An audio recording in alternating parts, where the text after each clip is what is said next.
kề ấm môi mình ngồi ôn lại những phút vui trôi qua mất rồi.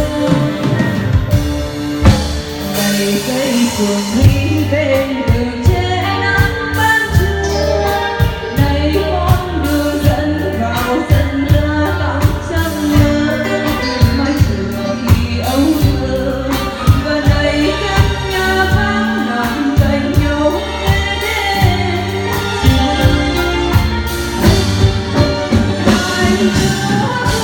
Ai chưa với tâm tư hồng máu anh lên lời, tôi biết anh như bao anh hùng hiên ngang ra xa trường.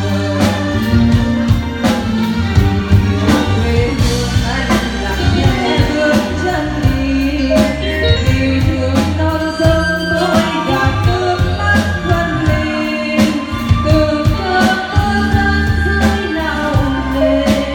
Anh nói một năm nữa anh mùa mưa lại đến tôi mừng vui đón tin anh, để khuya một bóng nhìn mưa rơi xuống nâng cánh, nghĩ rằng tôi vắng anh vì nghiệp trai còn đi giữ quê hương cho chúng mình.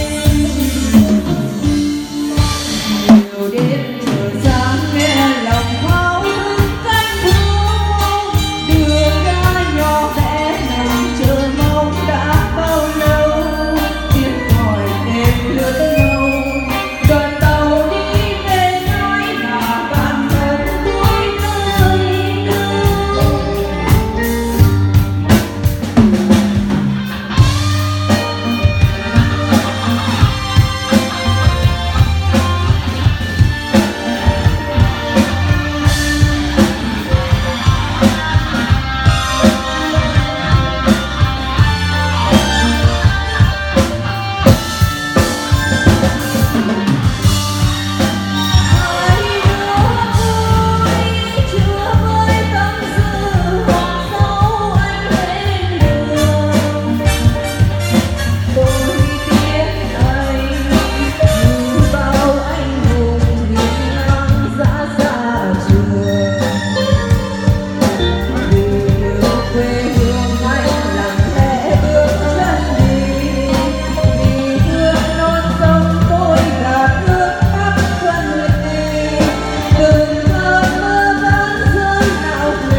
Mùa mưa lại đến tôi mừng vui đón tin anh, đêm khuya một bóng nhìn mưa rơi xuống nâng cánh, nghĩ rằng tôi vắng anh vì nghiệp trai còn đi giữ quê hương cho chúng mình. Đêm chiều sáng nghe lòng thao thức cánh thú, đường ra nhỏ bé nằm chờ mong đã bao lâu, tiếng gọi đêm lướt lâu đoàn tàu đi về mãi mà bạn thân tôi nơi đâu. Tiếng gọi đêm lướt lâu đoàn tàu đi về mãi mà bạn thân tôi nơi đâu.